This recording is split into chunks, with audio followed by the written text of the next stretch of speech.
Hello everyone, my name is Lovey. I am the girl without gluten. This is Mr. Mac, as you guys know, but what you might not have known is that his full name is actually Monsieur Petit Macaron, which leads me to what we're going to make today, which are macarons. He's very sleepy right now, so he's trying to go back to sleep. But I swear he's okay. He was just tired. So today we're going to be making pistachio macarons. Pistachio is definitely one of my favorite flavors, and macarons are actually like one of my favorite things to make. They're one of the first things I learned how to bake. So I think I was maybe not one of the first things, but they're one of like the first complicated things I learned how to make. And I actually remember one time I had made them like quite a few times successfully. And so I was kind of like, everybody talks about how macarons are so hard, but like, I've been doing great. And my mom was in PTA, and I'm pretty sure it was like Teacher Appreciation Day or something like that. And she asked me if I could make some cookies, and I was like, sure, I'm gonna make macarons. And it was raining that day. And this is when I lived in Washington. And they did not set up, which means they didn't get their little feet around the bottom. We'll talk about that more later. But I just have this vivid memory of like making batch after batch of macarons and being like, why aren't they turning out? And then eventually I realized it was because of the humidity in the air, and I needed to like do an extra step to make them work. So today we're gonna be using a recipe out of this book. My mom got this for me like maybe like 2015. Let's see if there's a print date in it. Okay, the book came out in 2011, so it could have been as early as 2011 that I got this book. Yeah, it's just Macarons by Annie Rigg. And I really like the recipes because it gives you both the weight and like the volume measurement. And then also you use 3 egg whites for the macarons themselves, but then almost all of the fillings in this book, they use 3 egg yolks. And so I really like that, you know, I can separate out my eggs and then I use both parts of the eggs in the same recipe, which I just think is convenient. And then I don't have like random eggs sitting around in my fridge that I usually forget to use and they end up going bad. So we're going to start by making the filling because it needs to chill. The one that I picked out, I was kind of debating if I wanted to do like chocolate, but I didn't have dark chocolate. So I went with vanilla cream. It's similar to like creme pat, but after you've made what is basically creme pat, and you let it cool, then you whip in, well, you fold in whipped cream at the end. So it ends up being like a little bit lighter and fluffier than creme pat would traditionally be. But yeah, we're gonna start by separating out our egg yolks, which we'll use for the filling. And then I'm gonna save my egg whites for making the macaron shells. I think that's really all I wanted to say. So we can go ahead and get started. I wish I had a little like cookbook stand, but I don't. So we're just gonna, ta-da. Oh, one other thing I did want to mention. I'm married to an engineer who happens to have humidity sensors lying around. So I stole one from him, and it is 45% humidity. I just thought that might be interesting to know. I'm not anticipating having any issues with getting them to set today since it isn't raining. And also if it was, you would just put them in the oven to dry it out. It just adds an extra step. So first, I gotta read this recipe. It's not difficult, but the order of the steps is important, as most recipes are. So we start by putting the egg yolks, sugar, cornstarch in a bowl. It needs to be heat proof. And then you just mix that up. Then in our little pot, we're going to heat up our milk and vanilla just until it starts to steam. Then we'll temper our eggs or egg mixture, mix that in, pour everything back into the pot, and then we'll cook until it is thickened to the consistency that we want. Then we chill, and then we whip the cream and fold it in, but we'll do that step after the macarons are made. I have all of my macaron paraphernalia with me today. Well, I have some of my macaron paraphernalia with me. I actually have quite a few things kind of sprinkled throughout my house. But I got this mug. I'm pretty sure it was either from my mom or my sister for Christmas like years ago. I got these pajamas from I think my sister found them and sent the link to my mom, but I am pretty sure my mom like gave them to me. We got this little spoon holder in Disney World on our honeymoon. It has the Eiffel Tower on the other side. This is from my sister. This is from my sister. And, you know, I already told you guys that's from my mom from years ago. So yeah, let's get started separating our eggs. I'm going to grab another bowl here and our eggs. So if you get a little bit of egg white into the filling mixture, that's not going to be as big of a deal as if you get egg yolk into your egg white mixture. If you get any sort of fat into your egg whites, they will not whip to a stiff peak. So normally if I'm separating eggs, I would just kind of YOLO it and put them into the bowl that they're eventually going to be in, which is going to be our KitchenAid mixer, because we will be whipping them to stiff peaks. And I'm not doing that by hand. But because like if I messed up and I broke the yolk, that would ruin the whole mixture. I am going to take the time to put the egg whites in a little bowl first and then dump that into my mixing bowl. Some people say that you should, like I was doing a little bit of research of like making sure how to get the proper feet on the macarons. And some people were saying that it's helpful to age your egg whites, which that would just be like you separate them out and then like keep them in the fridge for 2 or 3 days. I've never done that. And since I have made this recipe before, and like I know that this is a pretty good recipe, assuming it's not pouring rain and super humid, I'm not gonna do that. It's gonna be fine. Although watch me mess up and then I'll regret it. All right, so egg whites are going into the small bowl. Egg yolks are going into the big bowl. I just gotta remind myself. Whenever I separate eggs, I just use the egg shells. And if it starts to get like messy, like maybe the egg doesn't crack very cleanly, I'll just dump it into my hands. My hands are clean. It's a little bit of a sensory nightmare, but it's not too bad.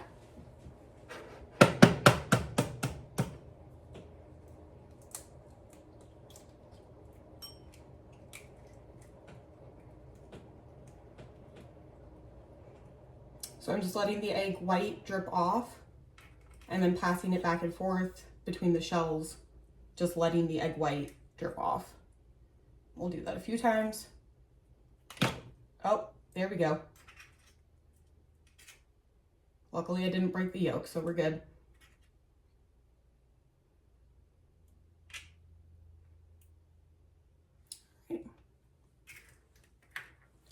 And then I'm gonna dump this into my mixing bowl. And that will just hang out and wait for us.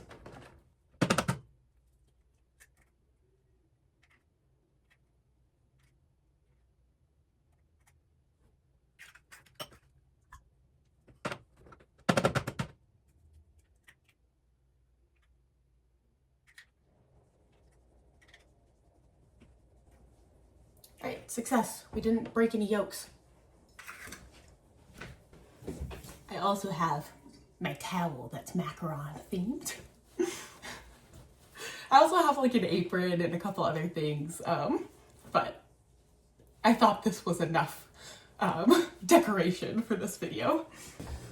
All right, so I am going to use the weight measurements for this. Honestly, I just like to use the scale because I typically use less dishes. Or the dishes that I end up using are dishes that can go in the silverware caddy of my dishwasher. So like instead of getting a measuring cup out, like a 1/2 cup measuring cup, which has to go in my top rack of the dishwasher, I can just use a spoon it into the scale, and then a spoon takes up way less space. I also have a lot more spoons in my kitchen than I do measuring cups. Like I have 2 sets of measuring cups, which I do think everybody should have at least 2 sets. but that means I only have like one measure or two measuring cups of each size. So in a recipe like this, it's not a huge deal. But if when I make like Christmas cookies, that's when I'm typically making like 3 or 4 recipes in a day. And, you know, I'm already gonna have to run my dishwasher 3 times. And I don't wanna have to hand wash dishes in between recipes. So that's when I actually really like using the scale. And now that I've gotten used to it, I tend to just kind of prefer it. It's a little bit more accurate. It's a little bit less dishes. And as long as you're careful not to add too much to your bowl, it's easy. That's really the only pitfall. Like right now, I'm gonna add confectioner's sugar next. If I dump too much confectioner's sugar in here, it's hard to take it out. But it is really easy to just sprinkle it in with the spoon. So it's not really a hardship that you have to worry about. I do try to avoid like I use a spoon to add the sugar to the bowl as opposed to picking up the whole Tupperware and dumping it in, because I have done that before where I've dumped like an entire Tupperware container in and then I'm like, well, there's a bag of sugar down the drain.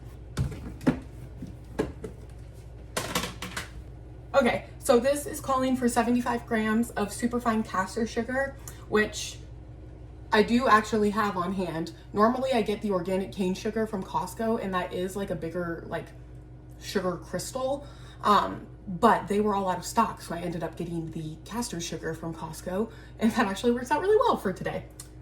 So yeah, 75 grams, or that's about 1/3 of a cup.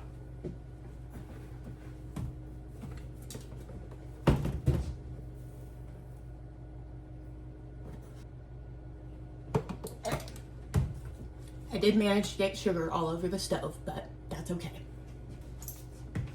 Okay, then it calls for 1 tablespoon of cornstarch.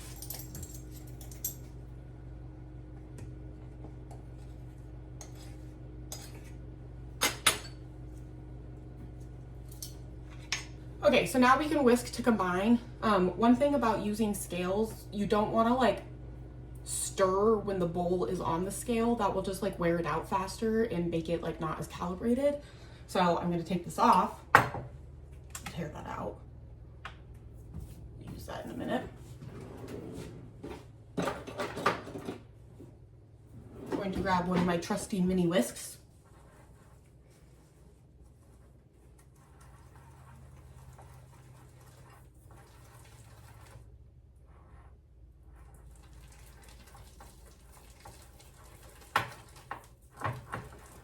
Okay, and then, okay, so it just says whisk to combine. As you can see right now, this is a very like rich yellow. Every once in a while, a recipe will call to beat the eggs until it's light and fluffy, in which case I would want to keep stirring this for a while, but we don't have to do that for this recipe, so we can just stop here. Okay, in a small saucepan, my husband used the saucepan that has a spout on it. The audacity. So normally, because we are going to be adding this liquid into our egg mixture, I would try to use the pan that has a spout. It's dirty. I'm not going to hand wash it. So we're just going to roll with this. It'll be fine. Okay, so 1 cup of full fat milk, or 250 milliliters. Okay, this scale doesn't have milliliters on it, so I'm just going to measure it out with a cup.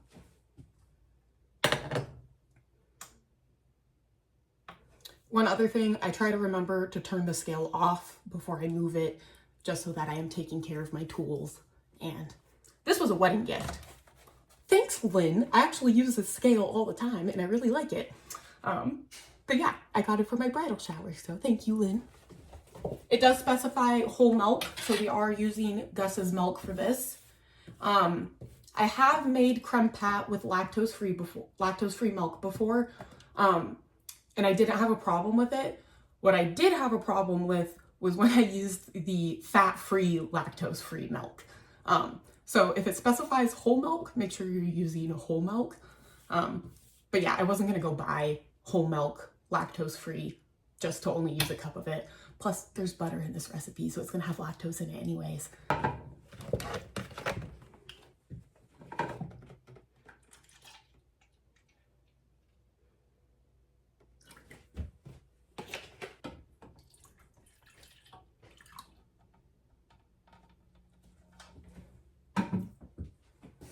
Okay, so then we also need 1 vanilla bean pod. Thank you, Grandma and Grandpa. Apparently my grandparents, I think my parents showed them the YouTube channel, and my mom sent me a video of like everybody in my family like huddled around the TV being like, oh my gosh, Luffy's on TV. And that really cracked me up, and I thought it was really cute, and it was really nice. But yeah, these, my grandparents got me these for Christmas. So thank you, Grandma and Grandpa. And we are going to split it lengthwise. Kind of running out of counter space here. Here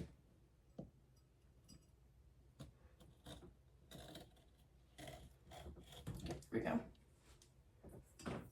Okay, now before I turn the stove on, I do want to measure out my butter.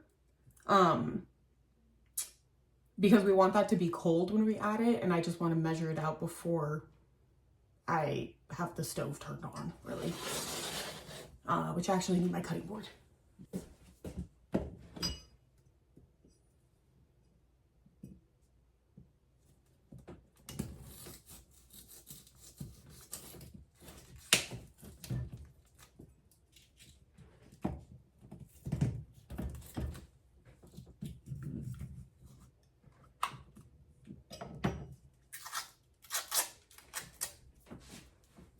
I do think this butter makes a big difference in the quality of baked goods.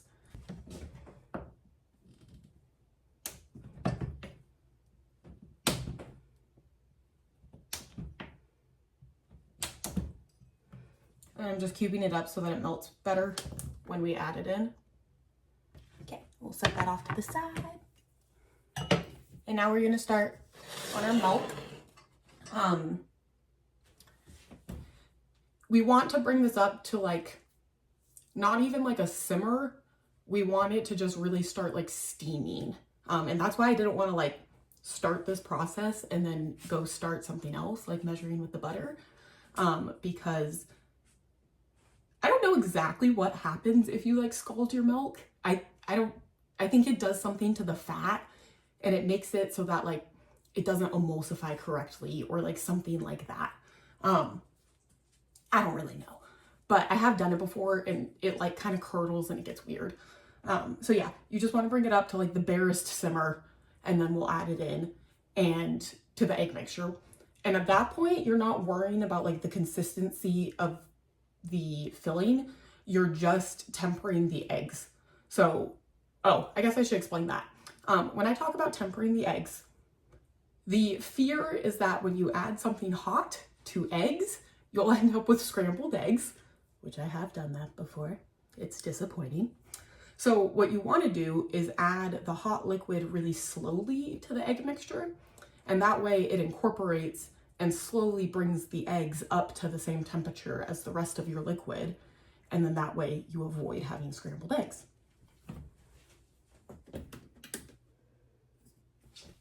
So yeah, I'm just going to put this on medium heat and keep an eye on it. Don't walk away from it. Yeah, that's pretty much it.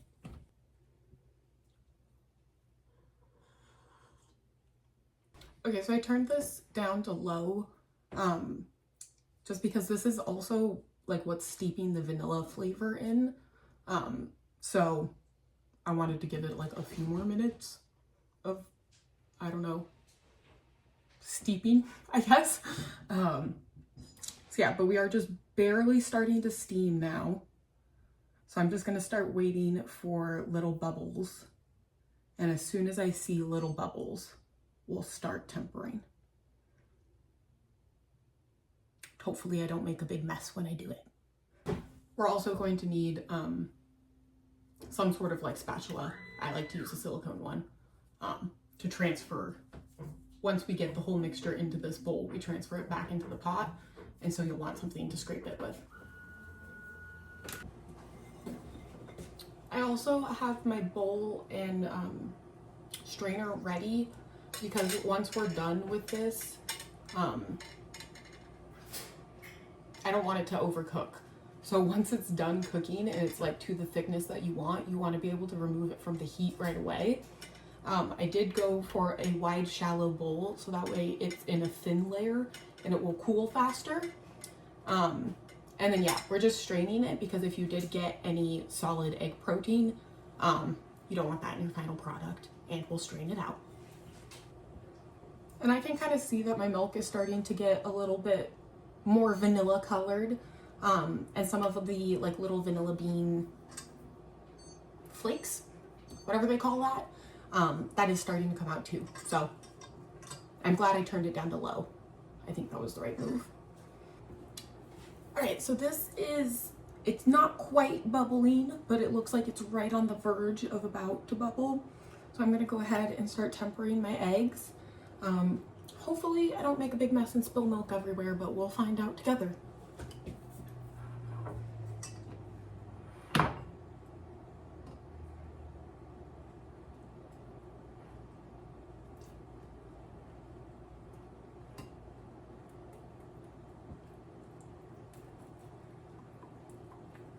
Ah, I'm spilling.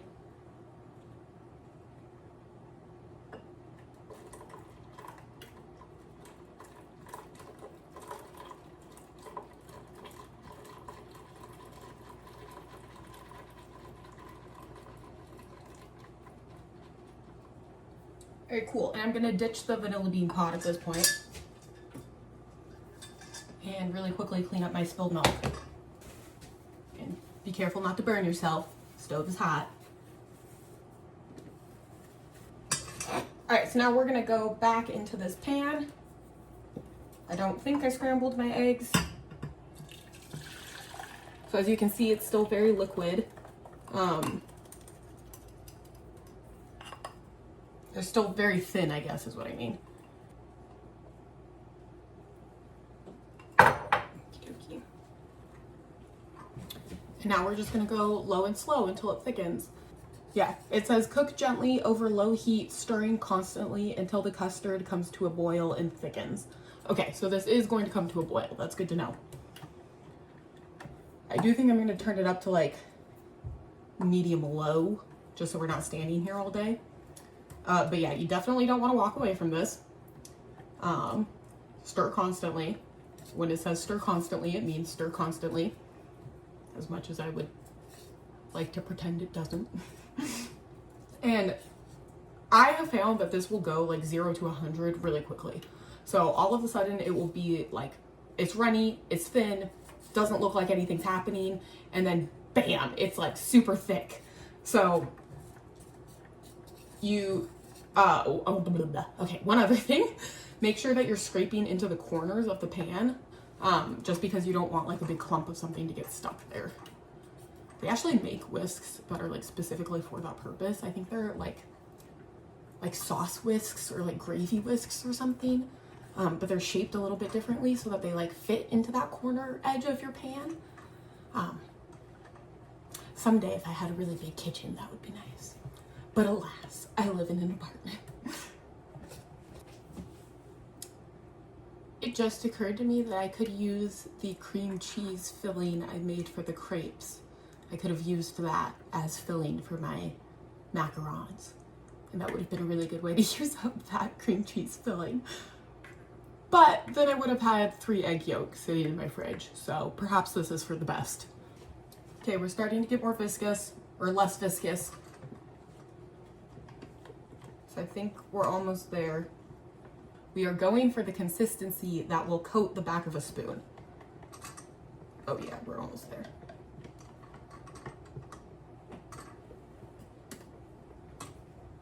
Okay, so I think that happened probably in the span of like 30 seconds. It went from being like totally thin and very viscous to now we're thick.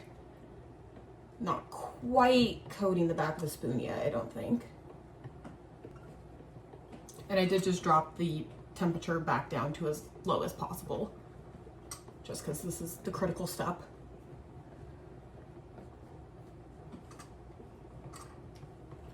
And then since I have a spoon here,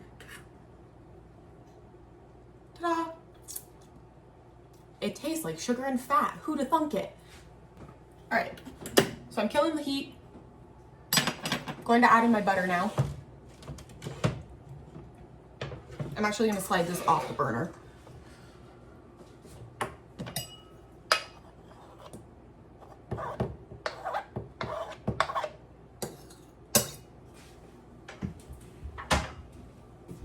Go ahead and whisk in the butter. You can kind of see the consistency a little bit. And this will continue to thicken as it cools. So like right now, you might be thinking, oh, this isn't a pipeable consistency. How is this gonna fill a cookie?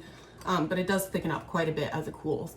And then also don't forget we're adding whipped cream to it, which will continue to stabilize it.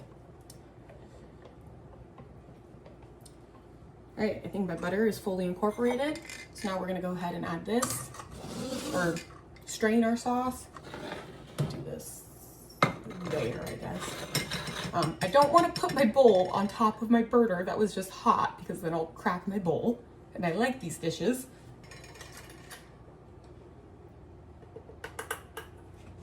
I'm going to switch to my spatula.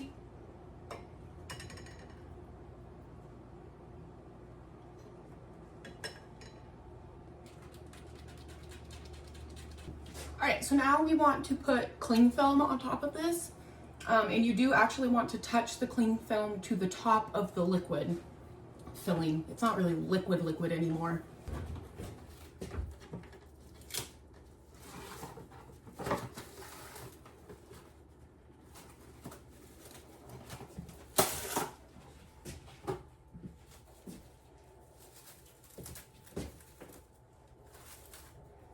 So I just kind of start by like spreading it out like normal.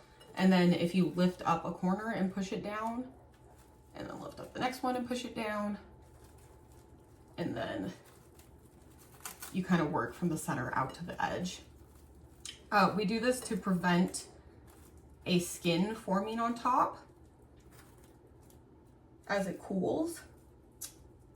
I have skipped this step before, and the skin that forms on top is gross and hard to get out and kind of ruins the product.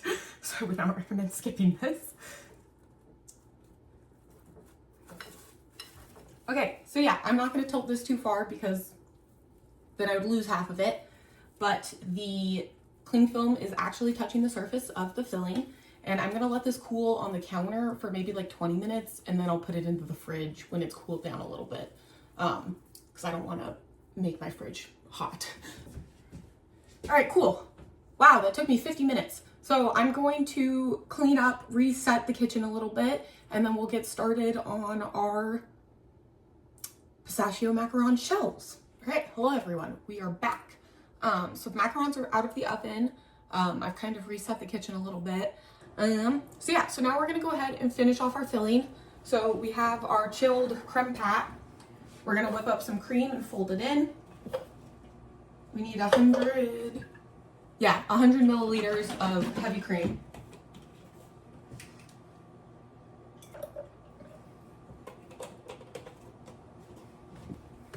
We're just gonna whip this up and then fold it in.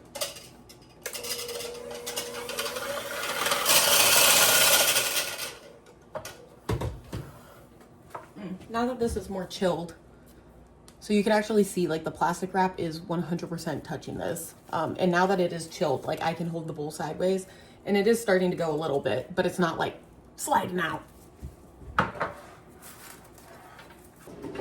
I'm down to my last spatula, so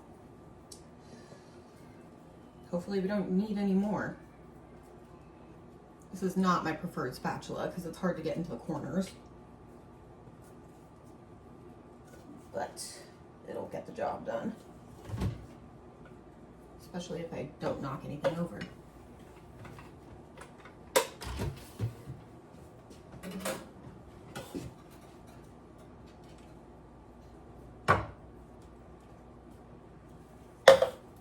Alright, so same thing as before. When we're folding something in, go around the outside, cut through the middle. Although I guess I'm going to cut through the middle first and then go through. We're trying not to knock out all of the air, but at the same time, you want to fully incorporate it.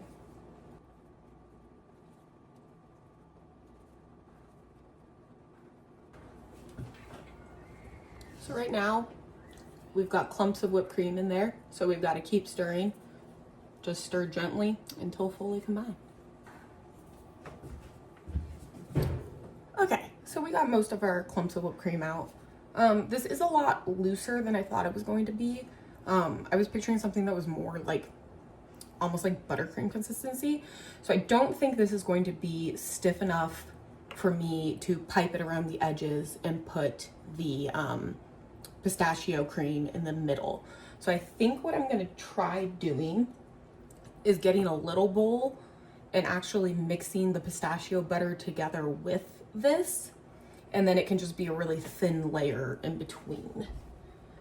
However, Gus can eat this, so I want to be careful not to contaminate this with pistachio, because I bet he would love this. Like, I don't know, I'm gonna have to make him brownies or something that he can eat to go with it.